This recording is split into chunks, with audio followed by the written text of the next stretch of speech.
Welcome बच्चों, welcome back to our channel Billion Education where we aim to reach and teach billions of population. हम लोग बेटा hydrocarbon की series start किए थे जिसमें हम लोग method of preparation of alkanes पढ़ रहे थे, जिसमें हमने आपको पहला वीडियो जो दिया वो फ्रॉम अनसैचुरेटेड हाइड्रोकार्बन एल्कीन या एल्काइन से कैसे बनता है एल्केन वो सिखाया। दूसरे वीडियो में आपने प्लेलिस्ट में देखा होगा कि हमने फ्रॉम एल्काइल हैलाइड स्टार्ट किया था, जिसमें एक वीडियो आपने देखा होगा वुड्स रिएक्शन का। सेकंड में हमने रिमेनिंग एल्काइल हैलाइड जैसे रेड फास्फोरस और HI से कैसे बनता है, Corey House synthesis, Frankland reaction, reducing agent SBH, LAH, ये सब कवर किया। आज अपना जो तीसरा मेथड ऑफ प्रिपरेशन एल्केन का फ्रॉम कार्बोक्सिलिक एसिड आ गया। अब बेटा होता क्या है ना, कार्बोक्सिलिक एसिड से एल्केन बनाने के दो मेथड बताए गए हैं। पहला है आपका क्या, कोल बेस इलेक्ट्रोलिसिस, एक इलेक्ट्रोलिसिस मेथड है, और दूसरा है सोडा लाइम डिकार्बोक्सिलेशन। तो चलिए स्टार्ट करते हैं बिना देर किए हुए। एक खूबसूरत से दिन की शुरुआत है, दिन तो नहीं है, शाम हो गए हैं, ठीक है, शाम के 4 बज रहे हैं, आपको साइड कॉर्नर पे दिख रहा होगा। मैं यहाँ वीडियो बना रहा हूँ आपके लिए।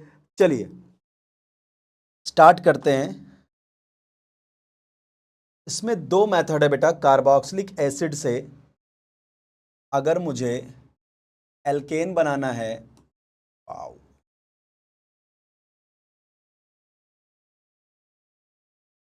कार्बोक्सिलिक एसिड से अगर एल्केन बनाना है तो we have two method for this. First one is called electrolysis method, Kolbe's electrolysis. पहला है बेटा कोल बेस इलेक्ट्रोलिसिस। चलिए, कोल बेस इलेक्ट्रोलिसिस, और दूसरा है soda lime decarboxylation. Soda lime decarboxylation.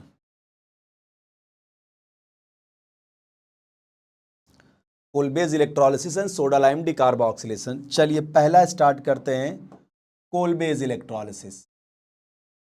Detail में पहले मैकेनिज्म वगैरह समझेंगे, फिर उसके बाद आपको ट्रिक्स वगैरह बता देंगे। कोल बेस इलेक्ट्रोलिसिस, देखो इसमें क्या करते हैं हम। कोल बेस इलेक्ट्रोलिसिस में क्या करते हैं बेटा, हम जब हम किसी भी कार्बोक्सिलिक एसिड के सोडियम या पोटेशियम सॉल्ट के एक्वस सॉल्यूशन की इलेक्ट्रोलिसिस कराते हैं, ठीक है, यहां पे क्या होता है,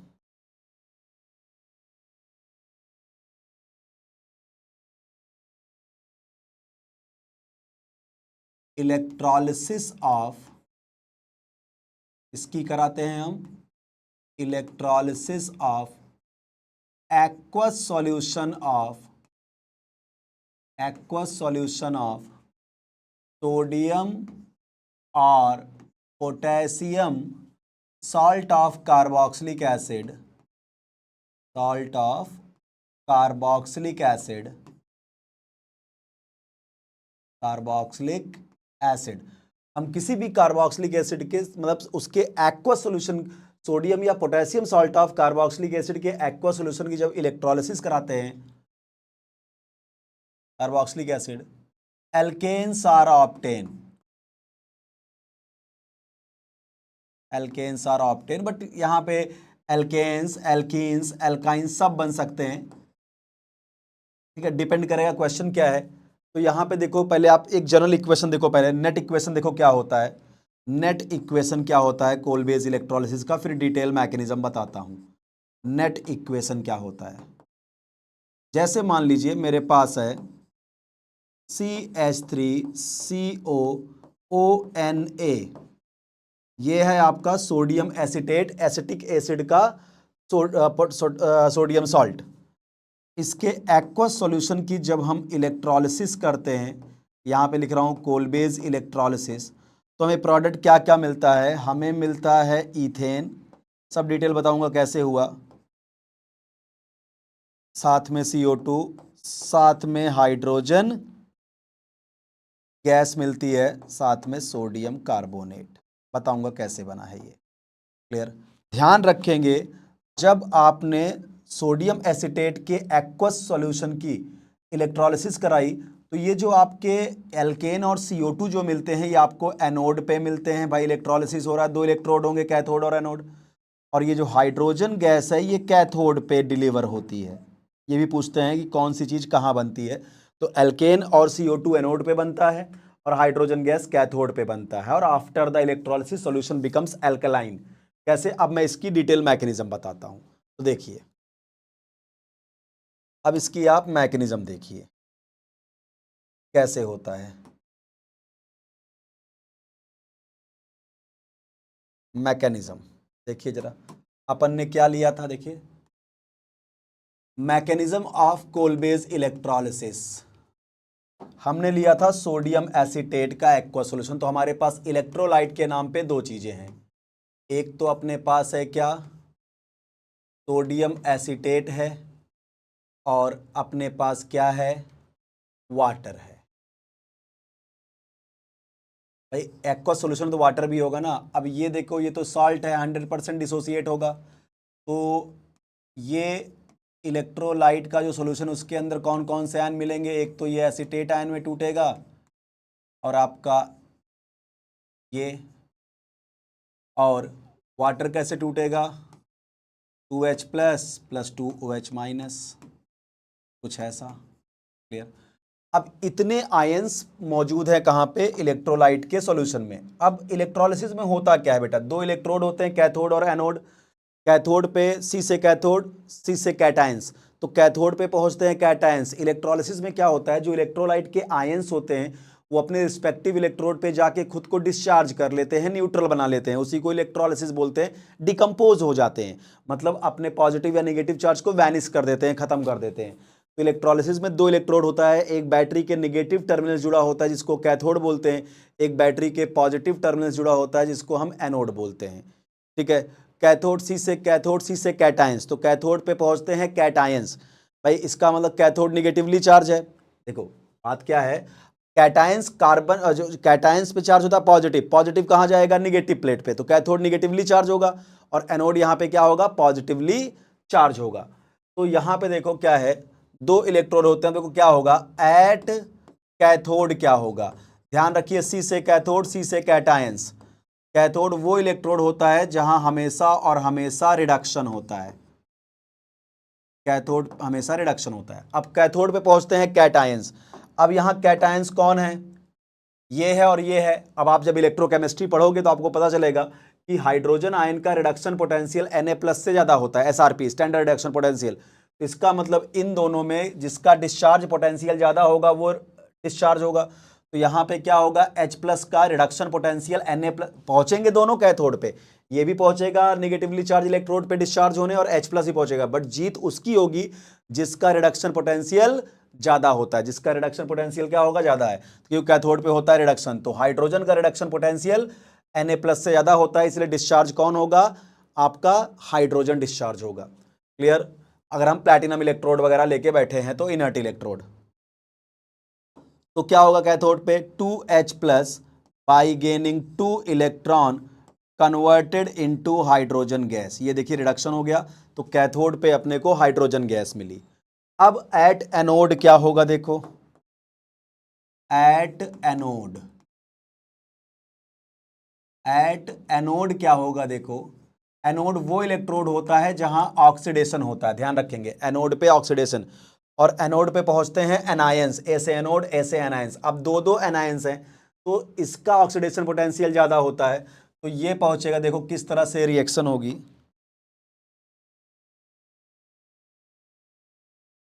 CH3CO एनोड पे क्या होगा, O-। ये ऑक्सीडाइज होगा, नहीं इलेक्ट्रॉन लूज करेगा। देखो 2 यूनिट लिया है तो ये 2 इलेक्ट्रॉन लूज करेगा, और 2 इलेक्ट्रॉन लूज करने के बाद ये कन्वर्ट होगा रेडिकल में, और यहां से 2 इलेक्ट्रॉन लूज होगा, लॉस ऑफ इलेक्ट्रॉन ऑक्सीडेशन। एक CH3COO- ने 1 इलेक्ट्रॉन लूज किया, 2 यूनिट ने, दूसरे यूनिट ने 1 इलेक्ट्रॉन, तो 2 इलेक्ट्रॉन। और यहां देखो नेगेटिव का मतलब होता है 2 इलेक्ट्रॉन, 1 इलेक्ट्रॉन लूज करेगा तो रेडिकल बनेगा। भाई नेगेटिव का मतलब कितना होता है, 8 इलेक्ट्रॉन, एक और अगर मैं 1 इलेक्ट्रॉन लूज कर दूं 7 इलेक्ट्रॉन, 7 का मतलब होता है रेडिकल, तो इसका मतलब ये रेडिकल बनेगा। अब क्या होगा देखो, ये जो बॉन्ड है ना, इसका भी होगा radical cleavage, carbon carbon bond का, रेडिकल रेडिकल। अब क्या होगा देखो, ये जो दो रेडिकल है, ये रेडिकल 1 2 पे हैं, ये आपस में कंबाइन करके कार्बन डाइऑक्साइड गैस रिलीज कर देंगे और यहां पे अपने को बनेगा क्या, मिथाइल रेडिकल। अब आपको पता है मिथाइल रेडिकल जो है ये सिंपल 1 डिग्री रेडिकल है, तो रेडिकल कैसे स्टेबलाइज होते हैं, वुड्स रिएक्शन पढ़ाया था बाई डाइमराइजेशन, तो ये मिथाइल रेडिकल डाइमर बना लेगा। क्या बनाएगा, डाइमराइज होके स्टेबल हो जाएगा, बना देगा इथेन। क्या बनाएगा, इथेन बना देगा, तो ये बन गया एल्केन।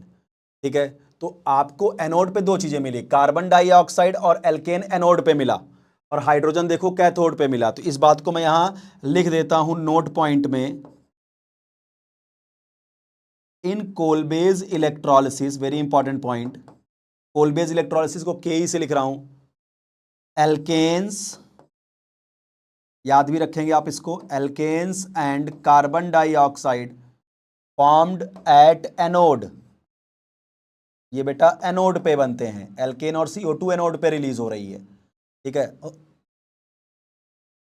एनोड पे,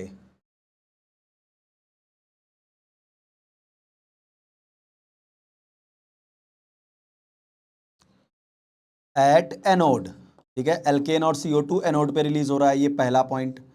दूसरा point, hydrogen gas evolved at cathode, Kolbe's electrolysis में हाइड्रोजन गैस कैथोड पे रिलीज होती है, एल्केन और CO2 एनोड पे बनते हैं। और एक बात जरा ध्यान से समझो तो आपको मजा आ जाएगा, after the electrolysis solution becomes alkaline. देखो जब तुम्हारी इलेक्ट्रोलिसिस हुई तो अगर आप ध्यान से देखो तो ये जो आयन है, ये जो आयन है, क्या ये कंज्यूम हो गया, ये निपट गया, और इधर H+ निपट गया। तो जब ये निपट गए, इनका डिस्चार्ज हो गया, तो बचा क्या, Na+ और OH- बचा ना, तो ये आपस में रिएक्शन करके क्या बनाएंगे, NaOH। भाई ये तो इनका तो हो गया क्या, ऑक्सीडेशन, इनका हो गया रिडक्शन, तो बचे कौन, इलेक्ट्रोलाइट में Na+ और OH-, यही दोनों तो बचे हैं ना। अब ये जुड़ के NaOH बना देंगे, यानी after the solution pH of solution alkaline, यानी after the electrolysis, after the electrolysis pH is greater than 7, after the electrolysis, after electrolysis pH of solution greater than 7, यानी सॉल्यूशन का नेचर एल्कलाइन हो जाता है, क्योंकि Na+ और OH- बच गया, जो रिएक्शन करके सॉल्यूशन जो Na+ बचा है और जो OH- बचा है, ये रिएक्शन करके NaOH बना देता है, जिसके कारण से आपका सॉल्यूशन क्या होता है, एल्कलाइन नेचर का होता है। तो अगर पूछे कि कोलबेज इलेक्ट्रोलिसिस में आफ्टर द इलेक्ट्रोलिसिस सॉल्यूशन कैसा होता है, एसिडिक, बेसिक, न्यूट्रल, तो आफ्टर द इलेक्ट्रोलिसिस क्या होगा, ये तो अपन का खत्म हो गया, देखो ये खत्म हो गया इलेक्ट्रोलिसिस में, ये खत्म हो गए, इनका ऑक्सीडेशन रिडक्शन हो गया, बचा क्या, बचा है केवल कौन, एक ये, एक ये दोनों मिलके क्या बना दिए, NaOH। इसीलिए after the electrolysis solution becomes alkaline, pH solution greater than 7 होता है, एल्कलाइन नेचर का हो जाता है। अच्छा, अब यही जो आपका NaOH है, ये इस CO2 के साथ रिएक्शन कर लेता है, जो NaOH बचा है वो क्या करता है, जो CO2 बना है पहले स्टेप में, देखो एनोड पे, उस CO2 के साथ रिएक्शन करके बना देता है sodium carbonate, Na2CO3 by product. तो जो NaOH बनता है वो इस CO2 के साथ, जो यहां CO2 बना है, इसके साथ कर जाता है रिएक्शन और बना देता है सोडियम कार्बोनेट। बात समझ में आ गई क्या। तो आपको क्या क्या याद रखना है, आपको कि एल्केन और CO2 कैथोड पे, एनोड पे मिलते हैं, हाइड्रोजन गैस कैथोड पे मिलती है, आफ्टर इलेक्ट्रोलिसिस सॉल्यूशन एल्कलाइन होता है due to the formation of NaOH, एक स्ट्रॉन्ग बेस बनता है, इसलिए pH of solution greater than 7 आता है, और जो NaOH है, जो एनोड पे CO2 रिलीज हुई है, उसके साथ रिएक्ट करके सोडियम कार्बोनेट बना लेता है। क्लियर। तो ये हुआ कोलबेज इलेक्ट्रोलिसिस। ट्रिक बड़ी सिंपल है, कोलबेज में देखो रेडिकल रिएक्शन हो रही है। अपनी एक सिंपल सी ट्रिक आपको बता दूं, कोलबेज में जब भी कोलबेज इलेक्ट्रोलिसिस के क्वेश्चन है, अपन करेंगे क्या, जो भी कार्बोक्सिलिक एसिड का सोडियम या पोटेशियम सॉल्ट देगा, उसमें क्या करेंगे, COONA को बाहर करके बना लेंगे रेडिकल, COONA को भगा देंगे और बना लेंगे रेडिकल, और रेडिकल को डाइमराइज करके बना देंगे एल्केन्स वगैरह। ठीक है, तो चलिए क्वेश्चन करते हैं जरा इसके कोलबेज इलेक्ट्रोलिसिस के। आइए कोलबेज के क्वेश्चन करें जरा। चलिए क्वेश्चन बेस्ड ऑन कोलबेज इलेक्ट्रोलिसिस। ये देखिए आपका पोटेशियम प्रोपिनोएट दिया है, प्रोपियोनिक एसिड का पोटेशियम सॉल्ट। आप बोला प्रोडक्ट, देखो क्या करना है, COOK या COONO को भगा दो और यहां रेडिकल बना दो, बस खत्म। अब रेडिकल को बस इंटर कंबाइन कर दो। कौन सा रेडिकल है भाई, देखो रेडिकल का डाइमराइजेशन कर दो बस, क्योंकि आपको मैंने वुड्स में सिखाया था रेडिकल डाइमराइज होके स्टेबल होते हैं, डाइमर बना के स्टेबल होना उनको बहुत अच्छा लगता है। तो ये बन गया ब्यूटेन। क्या बन गया, ब्यूटेन। क्लियर। अगला देखिए, ये देखिए ये आपका सक्सिनिक एसिड का सोडियम सॉल्ट है, इसको सोडियम सक्सिनेट बोलेंगे, सोडियम सक्सिनेट, सक्सिनिक एसिड का सोडियम सॉल्ट है। क्लियर। अब इसका इलेक्ट्रोलिसिस देखो क्या हो गया, इसको भगाओ रेडिकल बनाओ, COONA, ये ट्रिक से बता रहा हूं, इसको भगाओ रेडिकल बनाओ। याद करो वुड्स रिएक्शन, जब 1,2 पे रेडिकल बनते हैं तो एल्कीन बनती थी, तो इसका प्रोडक्ट होगा एल्कीन। तो जरूरी नहीं है कोलबेज से केवल एल्केन बनते हैं, एल्कीन भी बन सकती है। क्लियर। ये देखिए मैलिक एसिड, फ्यूमेरिक एसिड, ये पोटेशियम मैलिएट है, मैलिक एसिड का पोटेशियम सॉल्ट। ठीक है, इसको भगाओ रेडिकल बनाओ, इसको भगाओ रेडिकल बनाओ। 1,2 पे रेडिकल होता है तो डबल बॉन्ड बन जाता है, एक एक्स्ट्रा बॉन्ड आता है CH, ट्रिपल बॉन्ड CH, देखिए एसिटाइलिन बन गई, इथाइन गैस बन गई। क्लियर। तो एल्केन, एल्कीन, एल्काइन सब आप कोलबेस से बना सकते हो। जैसे अगला देखो, एकदम वुड्स की, इसको एकदम वुड्स की तरह ट्रीट करो, जैसे वुड्स में हाइड्रोजन को हटा के रेडिकल बनाते थे, फिर रेडिकल को इंटर कंबाइन करते थे। यहां पे देखो कोलबेज सेम, इसको हटाओ,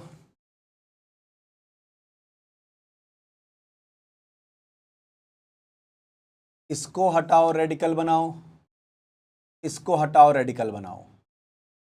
अब यहां पे ये गलती मत करना, हालांकि वुड्स अगर मैंने तुमने प्रीवियस वीडियो देखा होगा तो ये गलती आप नहीं करोगे कि सर एक रेडिकल यहाँ, एक रेडिकल यहाँ। देखिए रेडिकल 1, 2, 3 पे है, तो जब 1, 3 पे रेडिकल होगा तो इसको जोड़ देंगे, ये आप गलत हो जाओगे, ये गलत प्रोडक्ट है आपका, ये रॉन्ग है। करना क्या है आपको, पहले आप रेडिकल बना लीजिए, ये देखिए यहाँ COOK हटाया, रेडिकल बना, यहाँ रेडिकल बना। अब ये रेडिकल रेजोनेंस करेगा, देखो रेडिकल सिंगल डबल, जब इसका आप रेजोनेटिंग स्ट्रक्चर बनाएंगे, यहाँ डबल बॉन्ड, यहाँ रेडिकल पहुँच जाएगा। अब रेडिकल 1,2 पे पहुँच गया, और 1,2 पे रेडिकल होता है तो एल्कीन बनता है। ये देखिए डबल बॉन्ड आ गया, ये प्यारी सी अपनी बेंजीन रिंग बन गई, इसका प्रोडक्ट होगा बेंजीन। क्लियर। इधर देखिए बिल्कुल वुड जैसा क्वेश्चन है कोलबेज इलेक्ट्रोलिसिस का, इसको हटाओ रेडिकल बनाओ, इसको हटाओ रेडिकल बनाओ।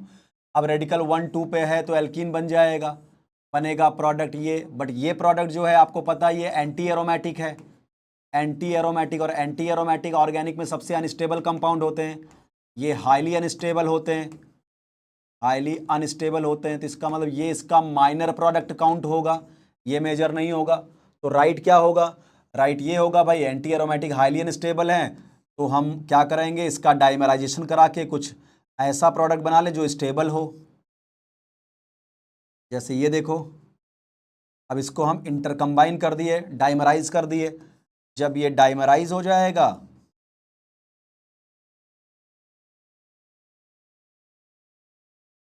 तो ये प्रोडक्ट बन जाएगा जो कि नॉन एरोमेटिक है, और नॉन एरोमेटिक एंटी एरोमेटिक से ज़्यादा स्टेबल होते हैं।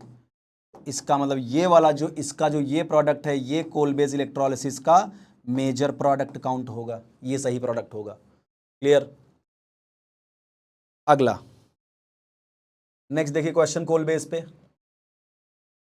ये सिंपल सा आ गया, इसको हटाओ रेडिकल, इसको हटाओ रेडिकल, रेडिकल रेडिकल को इंटर यहाँ पे जोड़ दो, 1, 2 पे रेडिकल होता है तो एल्कीन बनता है, साइक्लोब्यूटीन बन गया। देखो ये यहाँ पे आ जाओ, 1, 2, 3, 4, 5, 6, इसको भगाओ रेडिकल, इसको भगाओ रेडिकल, और इस रेडिकल को अगर हम ज्वाइन कर दें तो साइक्लोहेक्सेन बन जाएगा। देखो ये साइक्लोहेक्सेन बन जाएगा।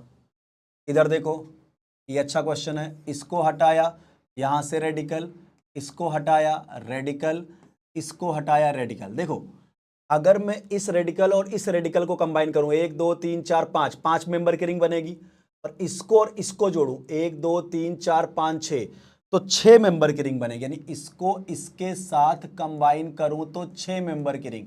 और आपको पता है 6 मेंबर रिंग ज्यादा स्टेबल होती है, तो यहां पे बनेगा क्या, 6 मेंबर रिंग बन जाएगी, लेकिन एक रेडिकल अभी भी बाकी है तो वहां पे रख दिया। अब क्या होगा, ऐसा ही दूसरा 6 मेंबर रिंग और एक रेडिकल आपस में इंटर कंबाइन कर दो, ये कुछ ऐसा बन जाएगा,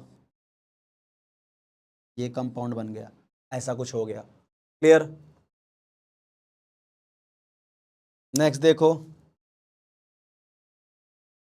नेक्स्ट आता है ये देखिए, इसको हटाया कोलबेज इलेक्ट्रॉलिसिस, इसको हटाया रेडिकल, इसको हटाया रेडिकल, अब क्या बनेगा देखो, 8 मेंबर की रिंग है यहां, और यहां ट्रिपल बॉन्ड। ध्यान रखिए जो ट्रिपल बॉन्ड होता है वो 8 या 8 मेंबर से ज्यादा ही बड़ी रिंग पे ही स्टेबल होता है। 8 मेंबर से कम की अगर रिंग है, साइक्लिक रिंग है, तो उसमें ट्रिपल बॉन्ड स्टेबल नहीं होता, एग्जिस्ट नहीं करता। तो यहां मैं लिख रहा हूं triple bond can exist in 8 or more than 8 member ring।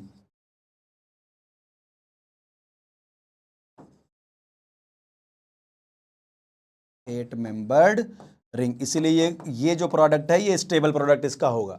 लेकिन देखो ये क्वेश्चन देखो जरा, इसको भगाया रेडिकल, इसको भगाया रेडिकल, अब देखो रेडिकल जब 1 2 पे है तो डबल बॉन्ड लगता है, ये देखो एक बॉन्ड था, रेडिकल 1 2 पे है, लेकिन यहां देखो ये 6 मेंबर्ड रिंग है, 6 मेंबर्ड रिंग के अंदर ट्रिपल बॉन्ड क्या होगा, डू नॉट एग्जिस्ट, क्योंकि ट्रिपल बॉन्ड 8 या 8 से ज्यादा मेंबर की रिंग पे ही एग्जिस्ट कर सकता है। इसका मतलब ये तो प्रोडक्ट बनेगा ही नहीं, एग्जिस्ट ही नहीं करता तो ये प्रोडक्ट हो नहीं सकता, फिर करें क्या, तो एक तरीका खोजते हैं, जब ये प्रोडक्ट एग्जिस्ट ही नहीं करेगा तो ये काम करते हैं। ये ऐसे अपन ने रेडिकल और रेडिकल बनाया है, अब इंटर कॉम्बिनेशन करा देते हैं, ऐसे रेडिकल और रेडिकल, अब इसको इंटर कंबाइन करा देते हैं। अगर इसको इंटर कंबाइन करा देंगे तो देखो क्या बनेगा,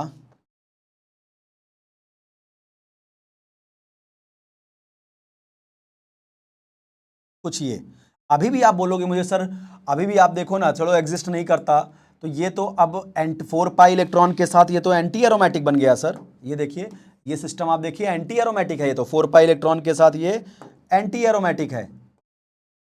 तो चलो भाई एंटी एरोमेटिक है, अनस्टेबल है, बट एग्जिस्ट तो करता है ना, नो डाउट अनस्टेबल है, लेकिन एग्जिस्ट तो करता है ना, एग्जिस्ट तो करता है, ये तो एग्जिस्ट ही नहीं करता, इसीलिए यही प्रोडक्ट इसका मेजर माना जाएगा। क्लियर। अच्छा अब एक बात यहां पे आती है, सर आपने ये बोला कि जब हम इलेक्ट्रोलिसिस कराते हैं, देखिए आपका ये पॉइंट मुझे समझ में आ रहा है कि क्या मिला, एनोड पे सर एल्केन और CO2 मिलता है, कैथोड पे सर हाइड्रोजन गैस मिलती है।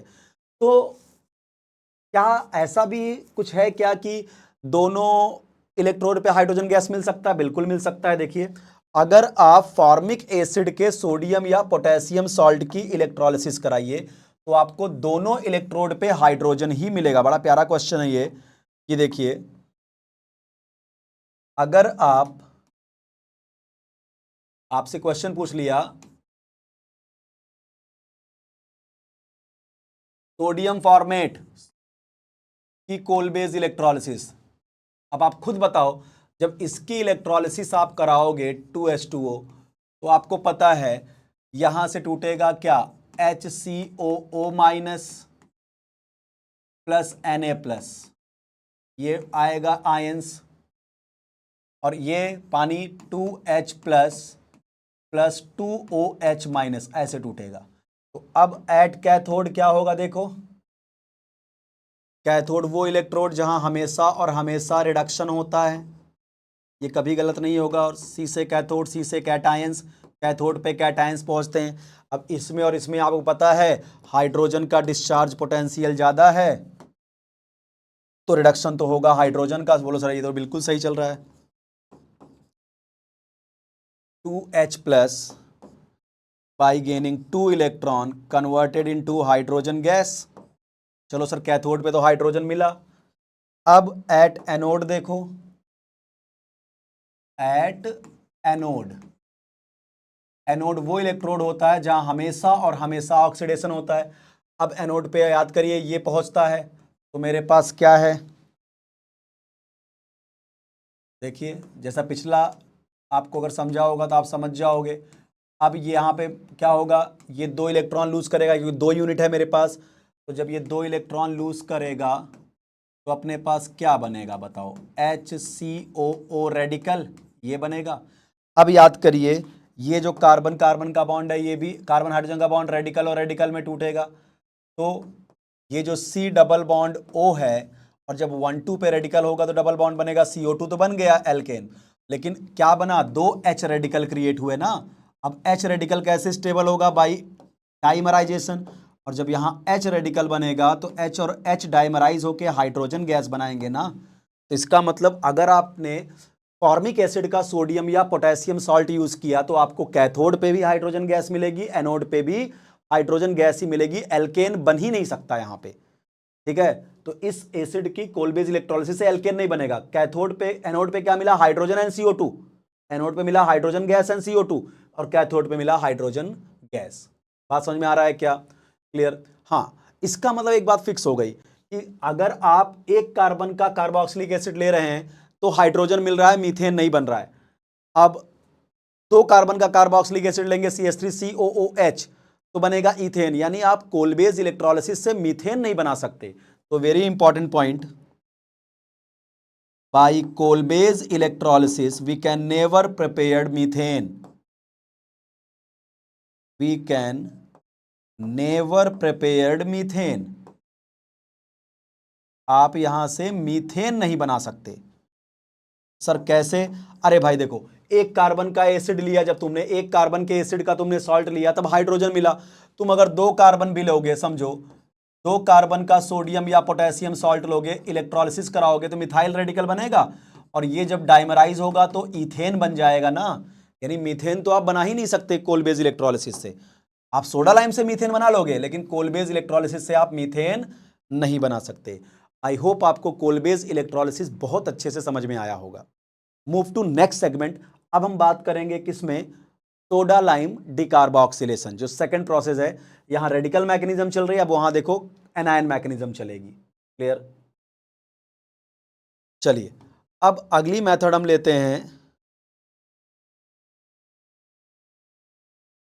कार्बोक्सिलिक एसिड से एल्केन बनाने का। जो दूसरा तरीका है वो है soda lime decarboxylation.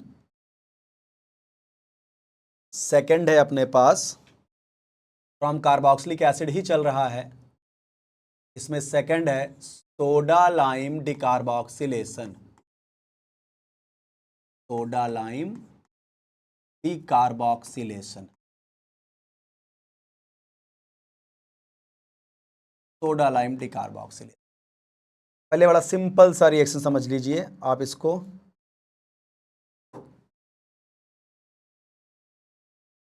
Soda lime decarboxylation में क्या होता है, पहले नेट रिएक्शन समझिए क्या बनता है। इसमें क्या होता है नेट रिएक्शन, देखिए पहले आपको कोई भी कार्बोक्सिलिक एसिड या उसका सोडियम या पोटेशियम सॉल्ट भी दे सकता है। ठीक है,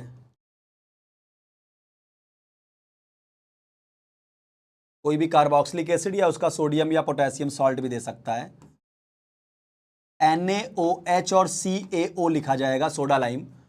कुछ नहीं करना है आपको, यहां से CO2 गायब करना है, बनेगा आपका मीथेन। क्या बनेगा यहां पे, मीथेन। डायरेक्ट अगर बताऊं आपको कुछ ऐसा, देखो जैसे मान लो, फिर पूरी मैकेनिज्म बताता हूं। ये है आपका कार्बोक्सिलिक एसिड, एसिटिक एसिड। अब इसका अपन ने कराया सोडा लाइम डिकार्बोक्सिलेशन, NaOH और CaO ये रिएजेंट होता है, सोडा और लाइम। क्या करना है आपको, यहां से आपको CO2 गायब कर देना है। ये CO2 डिकार्बोक्सिलेशन का मतलब CO2 का रिमूवल, और CH3 और H मिलके क्या बन गया, CH4। देखो यहां से मीथेन बन रहा है, जबकि कोलबेज से मीथेन नहीं बना था। तो बात आती है फिर इसकी मैकेनिज्म क्या है, तो बड़ा आसान आपने बता दिया, CO2 को उड़ा दो, कहानी खत्म। जैसे क्वेश्चन देख लो कि सर इसका मतलब, जैसे मान लीजिए ये आ गया CH3 CH2 COOH, अब यहां लिख दिया NaOH और CaO, सोडा लाइम डिकार्बोक्सिलेशन। क्या करूं, सिर्फ CO2 को उड़ा देता हूं यहां से, ये CO2 गायब। तो क्या बन गया आपका CH3 CH2 और H, इथेन। 2 कार्बन का एल्केन इथेन बन गया। ये कुछ ऐसा बहुत आसान होता है। जैसे मान लीजिए क्वेश्चन देखते चलिए, पहले आपके पास आया CH2COOH, अब यहां पे आया NaOH और CaO, सोडा लाइम डिकार्बोक्सिलेशन। क्या करना है, CO2 हटा देना है यहां से, ऐसा क्या बन जाएगा, देखो बन जाएगा टॉलीन। ये बन गया डिकार्बोक्सिलेशन। CO2 का एलिमिनेशन होता है, डिसेंडिंग ऑफ सीरीज होती है, एक कार्बन कम हो जाता है इसमें। क्लियर। बात ये आती है, अब देखिए जरा इसकी मैकेनिज्म देखते हैं, तब समझ में आएगा ये होता कैसे है ये रिएक्शन। आइए इसकी मैकेनिज्म देखते हैं पहले।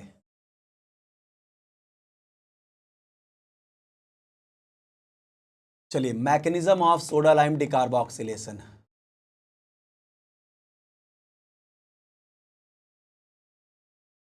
सोडा लाइम डिकार्बोक्सिलेशन की मैकेनिज्म देखिए। मैकेनिज्म की अगर बात करें तो देखिए कुछ ऐसा होता है, जैसे मान लीजिए आपके पास कोई कार्बोक्सिलिक एसिड का सोडियम या पोटेशियम सॉल्ट है, ये है। अब सबसे पहले क्या होता है यहाँ पे, या आप कार्बोक्सिलिक एसिड ही ले लीजिए, पहला एसिड बेस रिएक्शन दिखा देता हूँ। जैसे मान लीजिए आपके पास ये कार्बोक्सिलिक एसिड है, सबसे पहले क्या होता है, जो NaOH है वो एक्ट करता है बेस के जैसे, क्योंकि एसिड बेस रिएक्शन सबसे फास्टेस्ट रिएक्शन होती है। तो जो आपने सोडा लाइम में जो ये लिया है OH-, ये एक्ट करेगा बेस के जैसे, और बेस इस कार्बोक्सिलिक एसिड से क्या करेगा, H+ को निकालेगा, क्योंकि बेस को क्या, बेस जो नेगेटिव चार्ज होते हैं, जो इलेक्ट्रॉन पेयर डोनर अपने इलेक्ट्रॉन पेयर को H+ को देते हैं, तो उसको बेस बोलते हैं। तो ये एसिड, ये बेस, तो पहले क्या बनेगा, देखिए RCOO- और यहाँ पे आपका वाटर, ये हो गया। अब यहाँ पे क्या होता है, देखिए पहला रिएक्शन हो गया एसिड बेस रिएक्शन। अब क्या होता है, ये जो RCOO- है, ध्यान देगा यहाँ क्या होगा। अब यहाँ होता है आपका रेजोनेंस, कैसे, यहाँ देखो ये निगेटिव निगेटिव सिंगल डबल, तो ये निगेटिव यहाँ आएगा, जिससे यहाँ से R- लीव कर जाएगा, क्योंकि CO2 गैस निकल रही है यहाँ से, डिकार्बोक्सिलेशन इसी को बोलते हैं। तो यहाँ से बन जाएगा R- प्लस कार्बन डाइऑक्साइड, यही हो गया डिकार्बोक्सिलेशन, CO2 निकल गया। यानी इस, और यही रिएक्शन ये क्या है आपका, RDS है, रेट डिटरमाइनिंग स्टेप है। इसका मतलब सोडा लाइम डिकार्बोक्सिलेशन का इंटरमीडिएट बनता है कार्ब एनायन, जबकि याद करिए कोलबेज में रेडिकल मैकेनिज्म थी, यहां पे कार्ब एनायन बनता है। अब ये जो कार्ब एनायन है, formation of carb anion is the RDS। अब ये जो कार्ब एनायन बना है, इसको पानी से मिलता है H+, ये जो वाटर निकला है ना, वो वाटर को डीप्रोटोनेट करता है, पानी से मिलता है क्या इसको, H+, और ये पानी से H+ लेके बन जाता है RH, यानी एल्केन। मतलब डायरेक्ट हम ऐसे कर देते हैं, यहां CO2 निकाल दो, बट यहां पे जो H आता है ना, वो पानी का होता है, ये बात ध्यान रखिएगा। क्लियर। चलिए, अब अगर बात करें तो यहां पे कुछ पॉइंट्स कवर करते हैं, देखिए note. Intermediate of soda lime decarboxylation is carbon ion. Intermediate of soda lime decarboxylation, soda lime decarboxylation इस कार्बन आयन, इसका इंटरमीडिएट कार्बन आयन बनता है। इस second point, formation of carbon ion is the RDS, carbon ion का बनना ही RDS है। Formation of carb anion is the RDS, rate determining step. इसका मतलब जिस कार्बोक्सिलिक एसिड से COOH निकालने के बाद, ध्यान रखना कि इसमें आपसे रिएक्टिविटी पूछेंगे, बताइए कौन सा कार्बोक्सिलिक एसिड जल्दी से डिकार्बोक्सिलेट होगा। तो जो रेट ऑफ डिकार्बोक्सिलेशन होगा वो directly proportional to stability of carbon ion, जिसका इंटरमीडिएट स्टेबल होता है उसकी रिएक्टिविटी ज़्यादा होती है।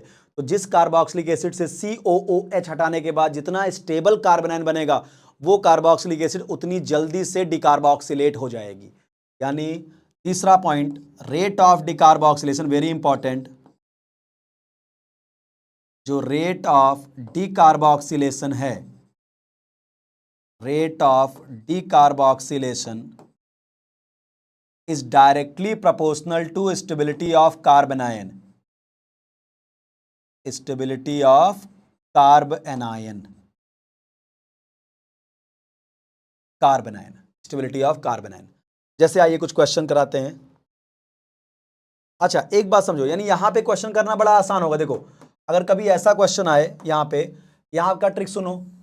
कोलबेस का ट्रिक क्या था, COOH को हटा के रेडिकल बनाओ, रेडिकल को डाइमराइज करो।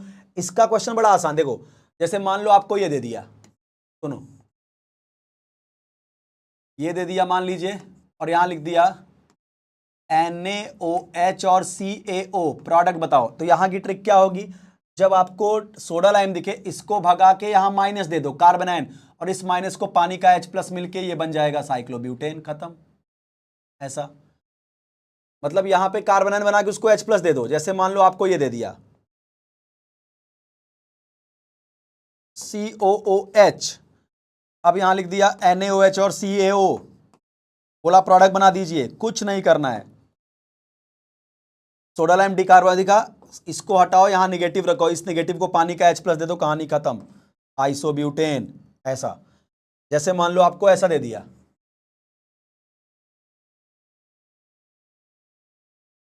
पेंटेनोइक एसिड, अब यहां लिख दिया क्या NaOH plus CaO, soda lime decarboxylation. तो क्या हो जाएगा, देखो कुछ मत करो, सोडा लाइम में क्या करो, इसको भगा के यहां नेगेटिव रख दो और इस नेगेटिव को H+ दे दो, खत्म, बन गया पेंटेन। 1 2 3 4 5 खत्म, इतना है। उसको पानी का H+ दे दो, ठीक है। अच्छा एक बात और सीख लो, ये जो मैकेनिज्म में हमने बताया था आपको कि ये जो आपका कहाँ गया मैकेनिज्म, ये जो CO2 निकलता है कि सर ये जो CO2 है इसका क्या काम है। ये जो CO2 है ना, लाइम ने क्या किया, NaOH को समझ में आया। तो ये जो CO2 है ना, तो CO2 डिकार्बोक्सिल और CO2 निकला है, ये लाइम के साथ रिएक्शन करता है, CaO क्विक लाइम के साथ, और बनाता है कैल्शियम कार्बोनेट, CaCO3, ठीक है, CaCO3। और अगर NaOH है तो ये NaOH में डिसॉल्व हो जाता है कैल्शियम कार्बोनेट और बना देता है sodium carbonate, clear, CaCO3, clear, ये हो गया। और ये CO जो होता है वो NaOH को क्या करता है, मॉइस्चर फ्री रखता है, क्विक लाइम है, मॉइस्चर को एब्जॉर्ब करता है, क्लियर। अब देखो अगला आ गया आपका क्या, compare rate of decarboxylation. Rate of decarboxylation को कंपेयर करिए कि किस कार्बोक्सिलिक एसिड का डिकार्बोक्सिलेशन फास्ट होगा। तो जब भी रेट ऑफ डिकार्बोक्सिलेशन पूछे तो आप सोडा लाइम ही मान के चलोगे, कुछ नहीं करना है, ट्रिक बता चुका हूं आपको। क्या करो, बिंदास COOH को हटाओ और कार्बन आयन बना लो, CH ट्रिपल बॉन्ड C, इसका कार्बन आयन ये बना, इसको भगाओ कार्बन आयन बना लो, CH2 double bond CH negative, इसको भगाओ, इसका कार्बन आयन बना लो। अब जिसका कार्बन आयन स्टेबल होगा उसका डिकार्बोनेशन फास्ट होगा। और आप जानते हो GOC पढ़े ही होगे, कार्बन देखो ट्रिपल बॉन्ड पे नेगेटिव sp हाइब्रिड है तो यहां परसेंटेज s कैरेक्टर ज्यादा है, नेगेटिव स्टेबल होता है, सबसे स्टेबल नेगेटिव ट्रिपल बॉन्ड पे होता है, फिर डबल बॉन्ड पे, फिर सिंगल बॉन्ड पे। इसका मतलब जो रेट ऑफ डिकार्बोक्सिलेशन है, रेट ऑफ डिकार्बोक्सिलेशन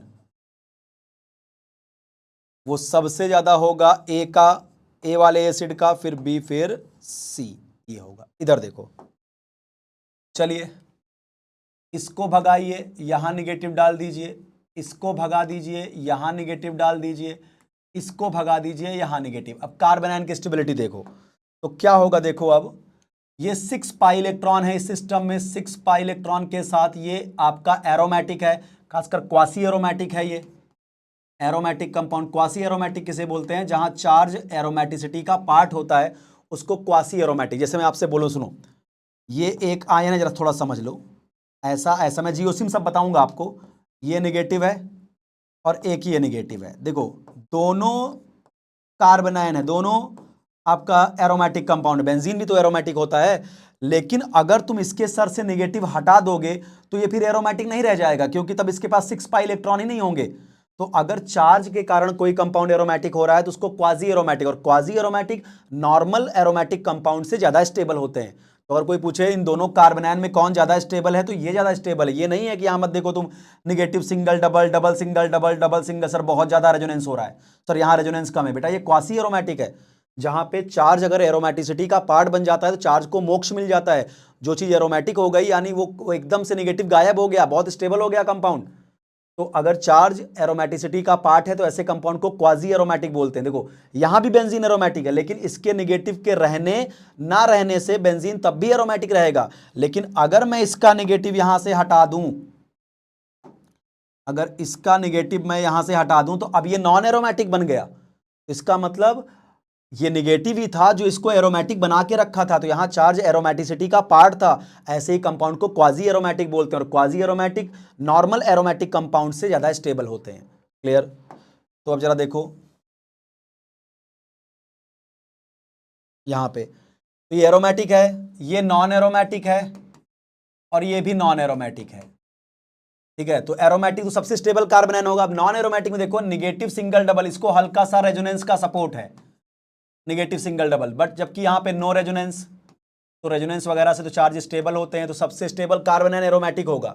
इसका मतलब इस कार्बोक्सिलिक एसिड को ए मान लो, इसको बी मान लो, इसको सी मान लो, तो सबसे आसानी से सबसे स्टेबल कार्बन आयन ए का होगा। तो सबसे आसानी से डिकार्बोक्सिलेट ए होगा, फिर बी होगा, फिर सी होगा। ये हो गया रेट ऑफ डिकार्बोक्सिलेशन का ऑर्डर।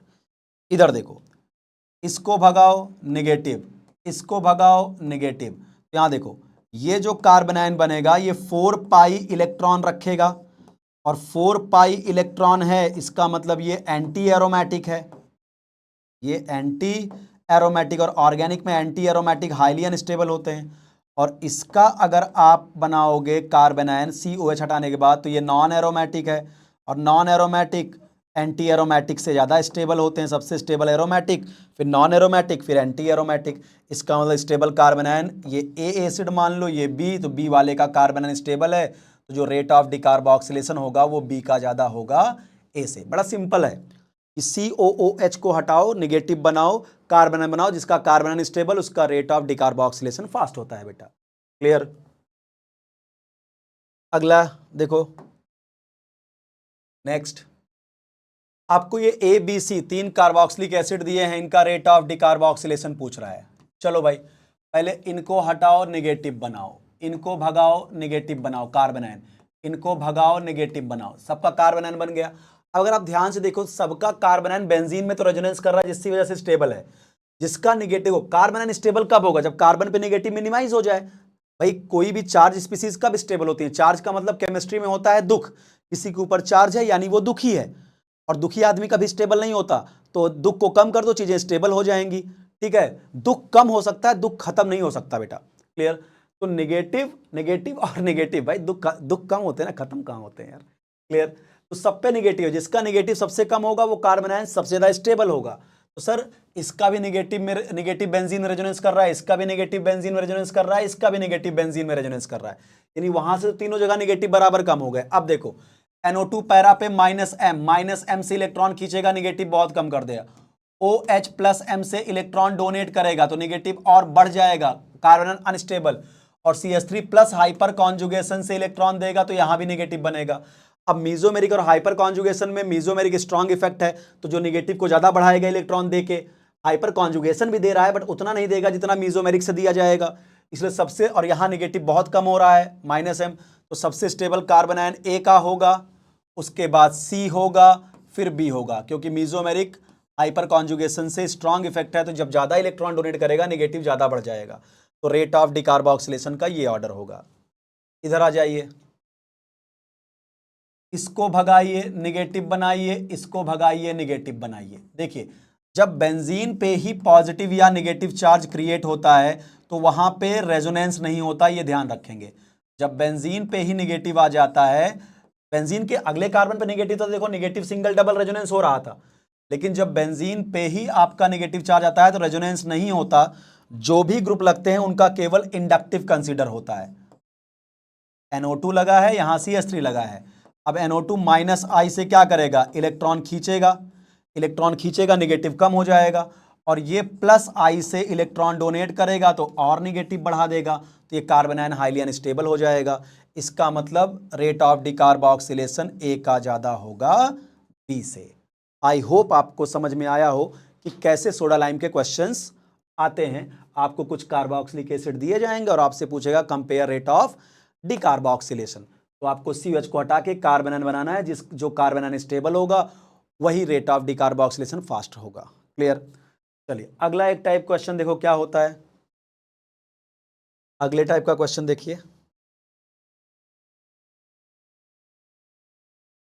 चलिए, total possible carboxylic acid which on decarboxylation forms an butane and isobutane. आपको कुछ एल्केन दे दिए जाएंगे बेटा, और आपसे बोलेगा कि बताओ कितने ऐसे, जैसे एन ब्यूटेन, एक है एन ब्यूटेन, किसी भी कार्बोक्सिलिक एसिड के सोडा लाइम के बाद एन ब्यूटेन बनाए, तो कितनी पॉसिबल कार्बोक्सिलिक एसिड होंगे जिसका डिकार्बोक्सिलेशन करने पर एन ब्यूटेन बनेगा। तो देखिए कैसे होगा, पहला देखो एन ब्यूटेन वाला मैं सॉल्व करता हूं। 4 कार्बन का कार्बोक्सिलिक एसिड सोडा लाइम से बना है, बराबर, समझो 4 कार्बन का एसिड बना है। अब आपको पता है सोडा लाइम डिकार्बोक्सिलेशन में क्या होता है, जितने कार्बन का कार्बोक्सिलिक एसिड उससे एक कम कार्बन का एल्केन बनता था, याद करो, CH3COOH 2 कार्बन का कार्बोक्सिलिक एसिड था, तो जब CO2 निकला था तो एक कार्बन का एल्केन बना था ना, तो जितने कार्बन का कार्बोक्सिलिक एसिड है उससे एक कम कार्बन का एल्केन बनेगा। तो अगर 4 कार्बन का एल्केन बना है तो पक्का कार्बोक्सिलिक एसिड में 5 कार्बन का कार्बोक्सिलिक एसिड लेना होगा। तो अपन क्या करते हैं, एक 5 कार्बन का ऐसे लेते हैं, 1 2 3 4, और यहां पे COOH एक कार्बोक्सिलिक एसिड ये। अब जरा बताइए, अगर मैं इसका सोडा लाइम डिकार्बोक्सिलेशन कराऊंगा तो यहां से CO2 निकाल दूंगा, ये देखो CO2 निकलेगा तो बन जाएगा ब्यूटेन। क्लियर? अच्छा, दूसरा क्या हो सकता है कि सर ये भी तो हो सकता है ना, 4 कार्बन और COOH यहां लगा दिया जाए, तब इसका नाम होगा 1 2 3 4 2 मिथाइल ब्यूटेनोइक एसिड। ये भी तो 5 कार्बन का एसिड है, 2 मिथाइल ब्यूटेनोइक एसिड, और ये पेंटेनोइक एसिड। इसका भी अगर आप सोडा लाइम कराओगे तो यहां से CO2 निकाल दोगे तो यही तो बनेगा ब्यूटेन। मैं बोलूं बिल्कुल सही बोल रहे हो भाई, यही बनेगा। क्लियर? लेकिन एक बात बताओ, क्या ये जो सेकंड वाला कार्बोक्सिलिक एसिड है, क्या ये सेंटर कायरल क्रिएट हुआ क्या? एक कायरल सेंटर जिसके 2 प्रोडक्ट होंगे, कौन कौन सा, एक डेक्स्ट्रो और एक लीवो। तो टोटल पॉसिबल कार्बोक्सिलिक एसिड जिसके सोडा लाइम डिकार्बोक्सिलेशन ब्यूटेन बनता है, उसका आंसर 2 नहीं होगा, उसका आंसर होगा 3 कार्बोक्सिलिक एसिड, क्योंकि ये जो कार्बोक्सिलिक एसिड बना इसमें कायरल सेंटर भी तो आ गया, तो 3। ये पहला। सेकंड क्वेश्चन लेता हूं, आइसोब्यूटेन। आइसोब्यूटेन भी देखो 4 कार्बन का ही एल्केन है, यानी ये कुछ ऐसा है। अब मुझे 5 कार्बन का एसिड सोचना होगा। अब देखो कहां कहां एसिड लगा सकता हूं, यहां पे एक, यहां पे लगाऊं, देख ध्यान से देखो, मैं यहां पे COOH लगाऊं, यहां पे लगाऊं, यहां पे लगाऊं, तीनों का नाम सेम ही आएगा, ठीक है। और एक मैं यहां पे COOH लगा सकता हूं। क्लियर? इतना ही लगा सकता हूं। तो यहां पे देखो क्या होगा, एक तो कार्बोक्सिलिक एसिड ये बनेगा 5 कार्बन का COOH, और जब यहां से मैं CO2 निकालूंगा तो ये बनेगा, और यहां कोई सेंटर कायरल नहीं क्रिएट हुआ, और एक कार्बोक्सिलिक एसिड ये भी बनेगा, ये 2,2 डाइमिथाइल प्रोपेनोइक एसिड। तो यहां पे भी कोई कायरल सेंटर क्रिएट नहीं हुआ, इसका मतलब इसके लिए आइसोब्यूटेन के लिए 2 पॉसिबल कार्बोक्सिलिक एसिड है जिनके सोडा लाइम से आइसोब्यूटेन बनेगा। ठीक है, तो इस तरह के क्वेश्चन आते हैं बेटा किसमें, सोडा लाइम डिकार्बोक्सिलेशन से। बात यहीं पे थोड़ी सी कवर करूंगा, heating effect of di carboxylic acid. थोड़ा हीटिंग इफेक्ट एक बता दूं आपको, क्योंकि उसका क्वेश्चन बीच में आ जाता है कभी कभी। नो डाउट जब मैं कार्बोक्सिलिक एसिड चैप्टर पढ़ाऊंगा तो ये पूरी मैकेनिज्म वगैरह के साथ बताऊंगा हीटिंग इफेक्ट, बट यहां आपको डायरेक्ट थोड़ी सी हिंट दे देता हूं, heating effect of di carboxylic acid. हाँ, हमारे चैनल पे आप जाओगे तो इसकी ट्रिक भी पड़ी हुई है, heating effect of di carboxylic acid, di carboxylic acid, di carboxylic acid का हीटिंग इफेक्ट। अपने सिलेबस में कुछ इंपॉर्टेंट डाई कार्बोक्सिलिक एसिड है जिनका हीटिंग इफेक्ट आपको ध्यान रखना है।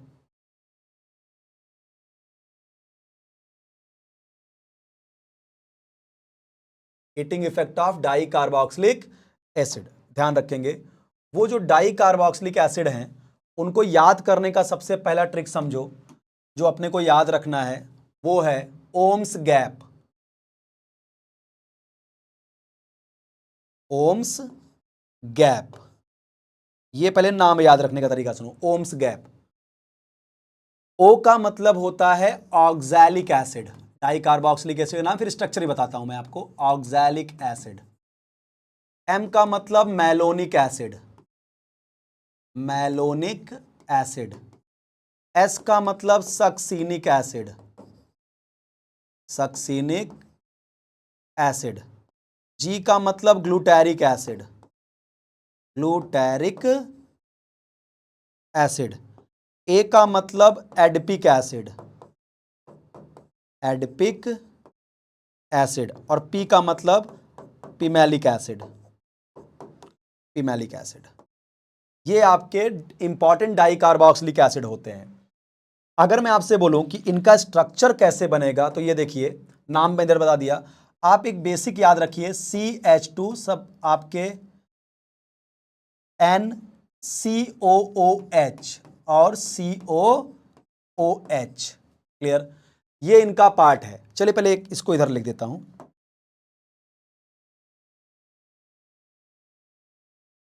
कैसे इनका स्ट्रक्चर बनाओगे, देखो इतना पार्ट याद रखिए। ओम्स गैप तो आपको याद ही है,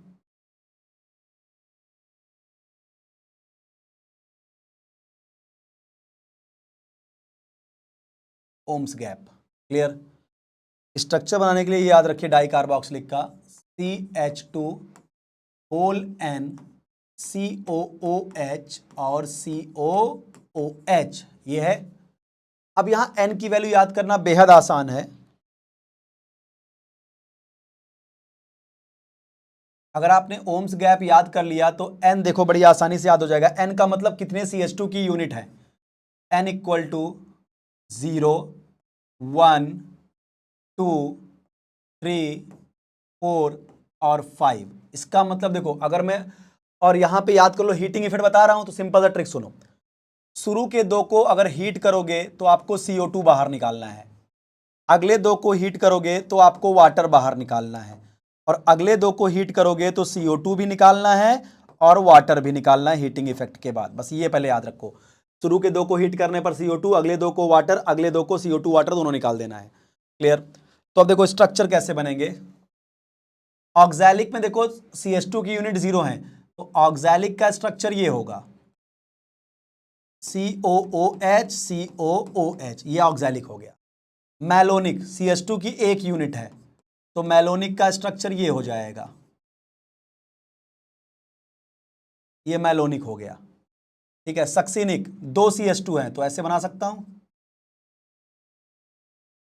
सक्सीनिक।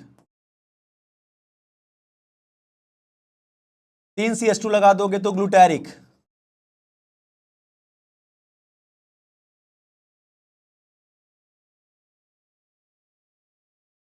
ये है आपका ग्लूटैरिक। अब देखो एडिपिक में N कितना है 4, तो 4 CH2 लगा दो, कुछ ऐसा एडिपिक बनेगा। 4 CH2 लिखो,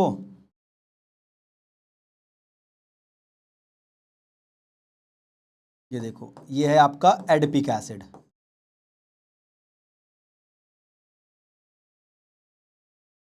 एडिपिक एसिड। और पिमेलिक में 5, पी से पिमेलिक, पी से 5, ये 3 और ये 2 5, ये इनके स्ट्रक्चर हो गए। जितने CH2 का N है उतने CH2 लगा दो, बस हो गया। तो स्ट्रक्चर हो गया आपका ओम्स गैप, oxalic, malonic, succinic, glutaric, adipic और पिमेलिक एसिड। हीटिंग इफेक्ट क्या है, शुरू के दो को हीट करने पर CO2 बाहर करना है, अगले दो को वाटर, अगले दो को CO2 वाटर दोनों। तो चलिए हीटिंग इफेक्ट देखते हैं फटाफट, सबको हीट करते हैं, आइए।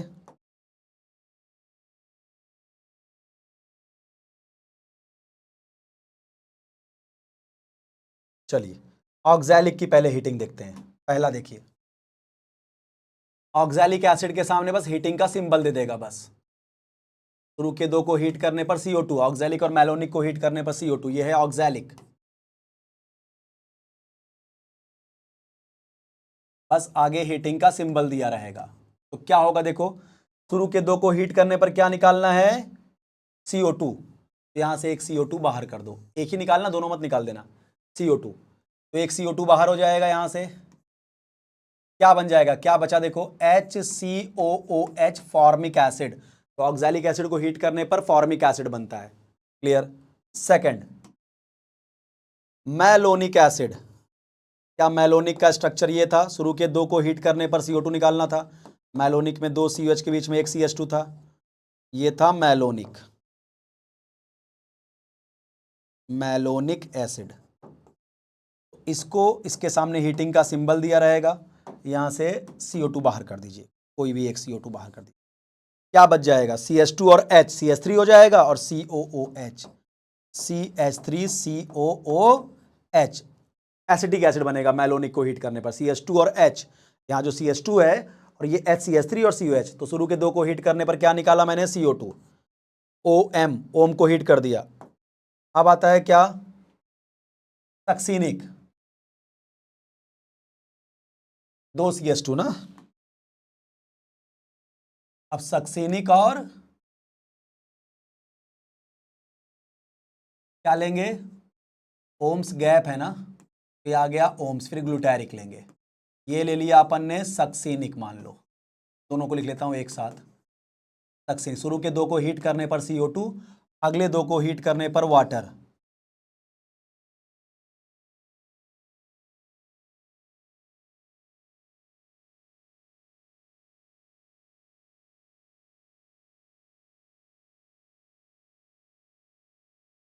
ये हो गया आपका ग्लूटैरिक एसिड। ओम्स गैप में OM को हीट करने पर CO2, S और G को हीट करने पर, शुरू के दो को मैंने बता दिया देखो, शुरू के दो को हीट करोगे तो CO2 निकालना, अगले दो में वाटर निकालना है, लास्ट के दो में CO2 वाटर दोनों निकालना है। यहाँ देखिए, अब इसके आगे हीटिंग का सिंबल दे दिया, तो आपको वाटर बाहर करना है, यहाँ से वाटर बाहर करना है। चलिए देखिए, ये H और OH, यहाँ से पानी की बूंद गई बाहर, ठीक है, वाटर गया बाहर। अब क्या बनेगा देखो, जो बनेगा बना देता हूँ, CH2, CH2, C double bond O, यहाँ से तो H चला गया, C डबल बॉन्ड O, और एक O यहाँ बचा है, एनहाइड्राइड बन गया। इसका नाम हो गया सक्सीनिक एनहाइड्राइड। क्या बना, सक्सीनिक एनहाइड्राइड, सक्सीनिक एनहाइड्राइड बन गया। क्लियर। चलिए अब ग्लूटैरिक एसिड को भी हीट कर दीजिए, वाटर निकाल दीजिए यहाँ से, ये देखिए पानी की बूंद गई बाहर। क्लियर। अब क्या हो गया देखो, ग्लूटैरिक एनहाइड्राइड बन जाएगा। कैसे, CH2, CH2, CH2, किसी से भी वाटर जाता है तो एनहाइड्राइड बनता है, C डबल बॉन्ड O, और ये O, ये बन गया ग्लूटैरिक एनहाइड्राइड, ग्लूटैरिक एनहाइड्राइड, ये बन गया। तो देखिए, शुरू के दो को हीट करने पर CO2, अगले दो में वाटर, और लास्ट के दो को अगर अपन हीट करेंगे तो CO2 और वाटर निकलेगा।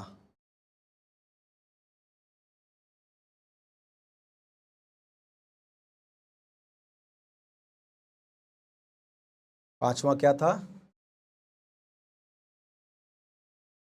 पांचवा था अपना एडिपिक एसिड, 4 CH2 थे ना, एडिपिक एसिड।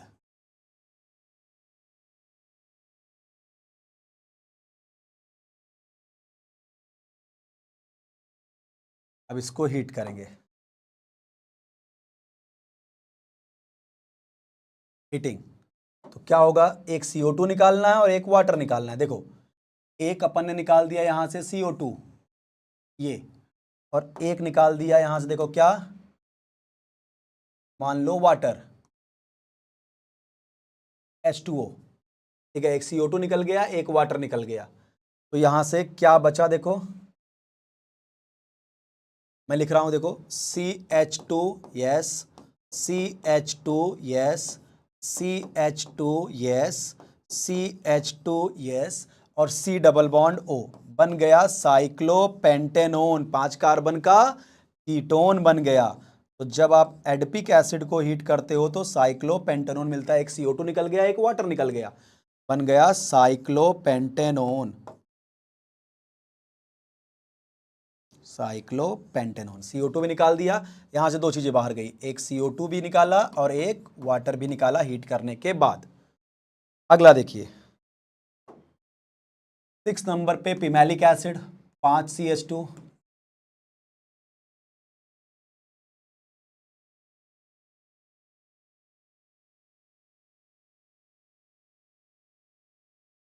ये देखिए पिमेलिक एसिड,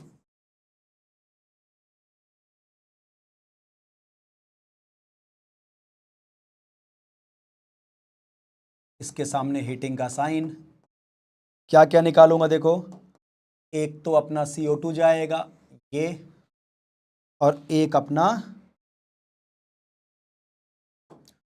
वाटर जाएगा ये, अ- एक CO2 और एक वाटर, एक CO2 निकल गया, एक वाटर, क्या बचा, 1 2 3 4 5 6, साइक्लोहेक्सेनोन बनेगा। देखो कुछ ये बन गया, CH2, CH2, CH2, CH2, CH2, और ये C डबल बॉन्ड O, ये बन गया साइक्लोहेक्सेनोन, 6 कार्बन का साइक्लिक कीटोन, साइक्लोहेक्सेनोन, ये बनेगा। ये हो गया बेटा heating effect of di carboxylic acid. I hope आपको बातें समझ में आ रही होंगी, क्लियर। अब अगला एक आता है heating effect of beta keto acid, थोड़ा सा ये भी देख लो हल्का सा, क्योंकि जब क्वेश्चन करोगे तो बीच बीच में ऐसे आ जाएंगे तो आप कंफ्यूज रहोगे। Heating effect of beta keto acid,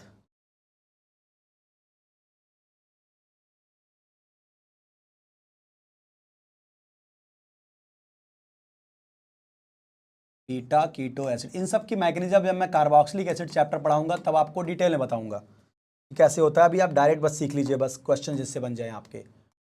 heating effect of beta keto acid, देखो जब भी बीटा कीटो एसिड को आप हीट करोगे तो CO2 निकलती है, ध्यान रखिएगा। अगर बीटा कीटो एसिड कहीं बन गया है, सिंपल सा है, बीटा कीटो एसिड कहीं बना है और हीटिंग का सिंबल दिया है, सीधे आपको CO2 बाहर कर देना है, CO2 निकाल देना है, डिकार्बोक्सिलेशन करना है।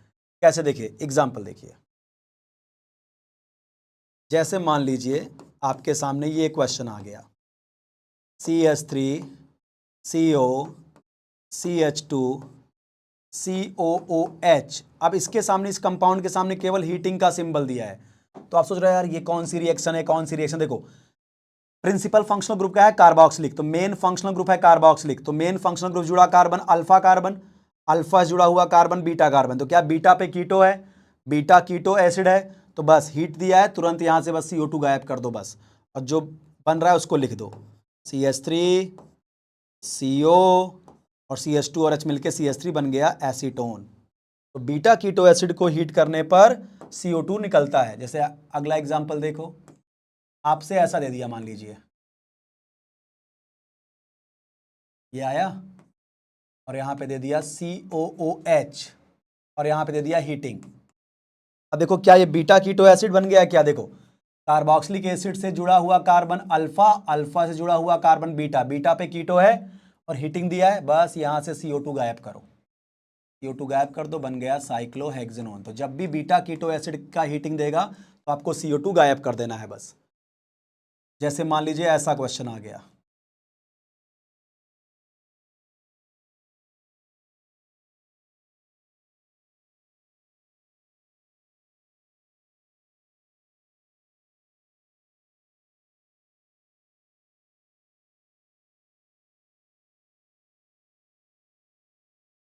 और यहां दे दिया हीटिंग, तो अगर आप ध्यान से देखो तो ये सब के सब, ये कार्बन अल्फा, कार्बोक्सिलिक एसिड जुड़ा कार्बन अल्फा और ये बीटा, तो सारे बीटा कीटो एसिड ही हैं, तो यहां सारे CO2 उड़ जाएंगे। 1 2 3 4, जितना बीटा कीटो एसिड होगा सब से CO2 निकल जाएगा और बन गया आपका साइक्लोहेक्सेनोन।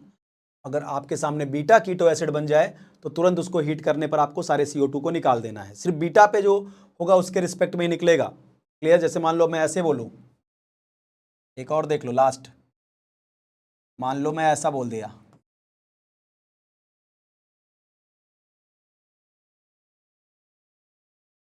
अब मैं हीटिंग दे दूं, देखो ये अल्फा ये बीटा, यहां बीटा पे कीटो नहीं है बट इस कार्बोक्सिलिक एसिड के अल्फा और ये बीटा, तो हीट करने पर केवल ये वाला CO2 निकलेगा बस, जो beta position, beta keto acid, ये वाला नहीं निकलेगा। तो ये बन जाएगा आपका, ये डबल बॉन्ड हो क्योंकि इसके बीटा पे बीटा कीटो एसिड है जबकि इसके बीटा पे कोई कीटो नहीं है, तो ये ऐसे ही रह जाएगा इस तरह से। तो बीटा कीटो एसिड को हीट करने पर आपको CO2 निकाल देना है। तो this is all about method of preparation from carboxylic acid. मैंने बेटा 2 रिएक्शन पढ़ाई, Kolbe's electrolysis and soda lime decarboxylation. इस तरह से आपका from carboxylic acid method of preparation of alkane खत्म। अगर आपको वीडियो पसंद आया हो, लेक्चर अच्छा लगा हो तो चैनल को प्रमोट करें, लाइक करें, शेयर करें, सब्सक्राइब करें और हमें मोटिवेट करें। खुश रहें, जय हिंद। मिलते हैं नेक्स्ट लेक्चर में और एल्डिहाइड कीटोन एंड ग्रिग्नार्ड से कैसे बनता है एल्केन उसको डिस्कस करेंगे। Thank you so much.